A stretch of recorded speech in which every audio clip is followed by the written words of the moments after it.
get started. Let's get into what we're here for today. I want to introduce the celebrities of this morning. On my left, Union Pacific number 844, the living legend, brought to Union Pacific in 1944, topping out at a speed 110 miles an hour. Oh, come on, we can do better than that for you. Far down the track on my right, the latest steam locomotive to join the Union Pacific family, the big boy, Union Pacific 4014, all 1.2 million pounds, 7,000 horsepower of steel and fire, waiting down the track.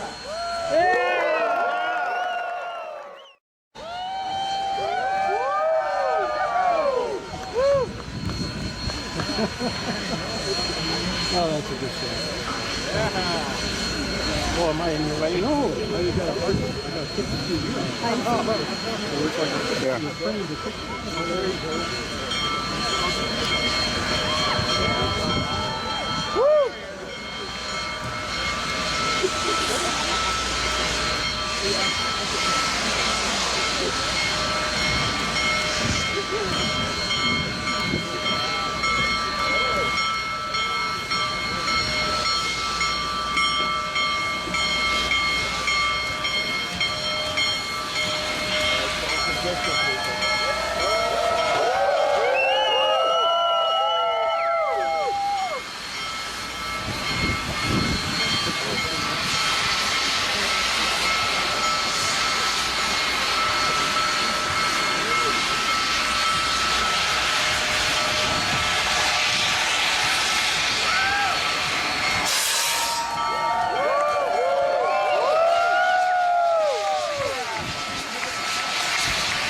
Today is 150 years in the making.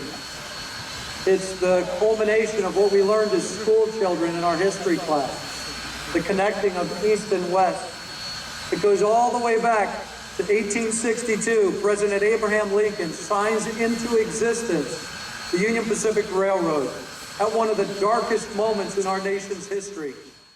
Nowadays, in the most brutal, punishing conditions, to build this railroad.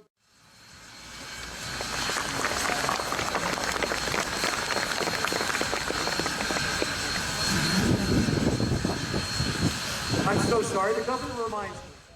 You can see the people that are here, Mr. Chairman, again, wanting to celebrate with you and this wonderful occasion. So we're honored to have you here, and we thank Union Pacific for hosting us here today on this significant event.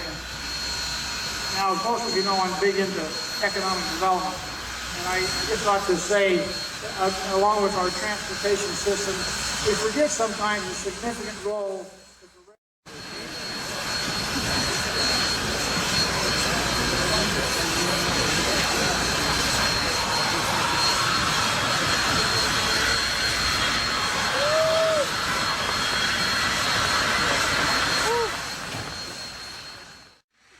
At 2:47, the telegraph from Promontory was the simple word done. So please join me in using today's modern state-of-the-art communication and share your location that you're here today by using whatever social media channel you use and tagging this moment, #done.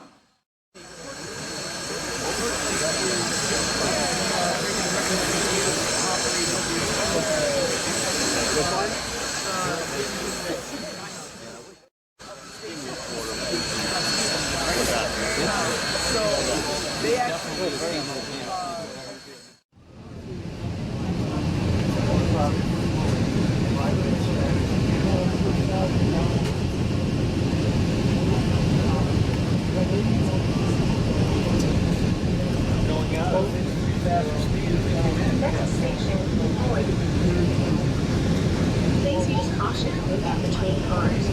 Train motion may cause difficulty with doors.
50 is about leaving a legacy that we want our children and the world to know that this country, with the help of thousands of immigrants, accomplished the seemingly impossible. The Transcontinental Railroad is a prominent symbol of the most significant achievement of the 19th century. It is that century's moon landing.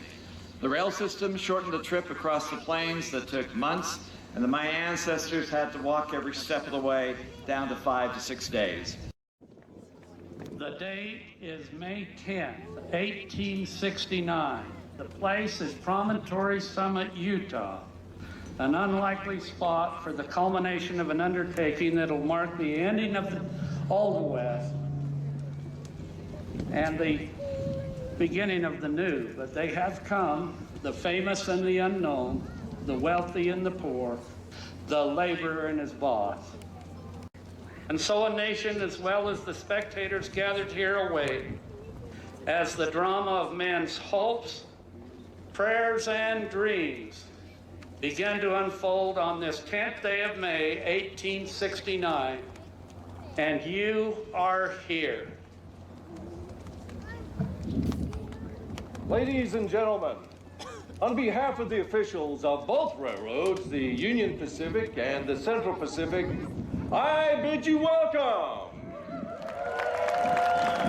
We are met today to commemorate the completion of a project, which is a remarkable example of the vision, the determination, and the labor of thousands of men in a union, which this day shall be consummated forever. But these are not ordinary spikes. Ladies and gentlemen, these are golden spikes made from pure California gold. Dr. Hargis? Gentlemen of the Pacific Railroad, and those of you who have met with us, the last spike needed to unite the Atlantic and the Pacific by a new line of trade and commerce is about to be driven to its place. To perform this act, the East and the West have come together. Never since history commenced her record of human events has man been called upon to meet the completion of a work so magnificent in contemplation and so marvelous in execution. At this point, I should explain that the last spike is a regular iron railroad spike that can be driven with the maul. Both the spike and the maul have been wired to the Transcontinental Telegraph line so that people everywhere can hear the blows as the spike is driven. And now, ladies and gentlemen, the moment has arrived. Boston and New Orleans have wired that they are ready and waiting. Indeed, throughout the length and breadth of the country, people everywhere are waiting at every Western Union station. As Mr. Schilling gives a signal that the last spike is driven, a magnetic ball will fall in the dome of the national capitol. In San Francisco, the fire alarm bell will ring. A volley of 200 rounds will be fired in salute at Fort Point. And in Philadelphia, the Liberty Bell will ring again.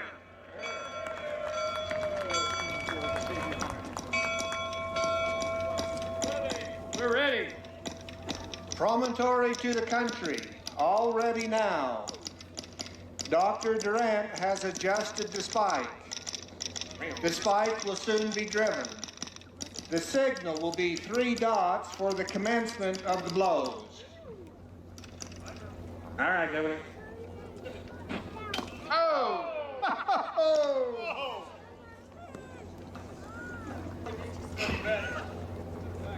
Doctor, or Governor. Didn't do any better. We got somebody who knows. Perhaps we need a real railroad worker up here to make this star job done. There we go. Drive her home.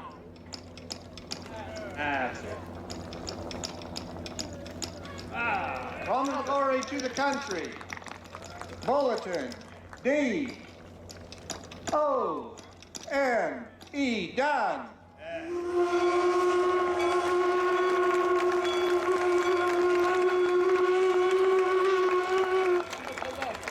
Henceforth, there will be the one Pacific Railroad of these United States. Yeah.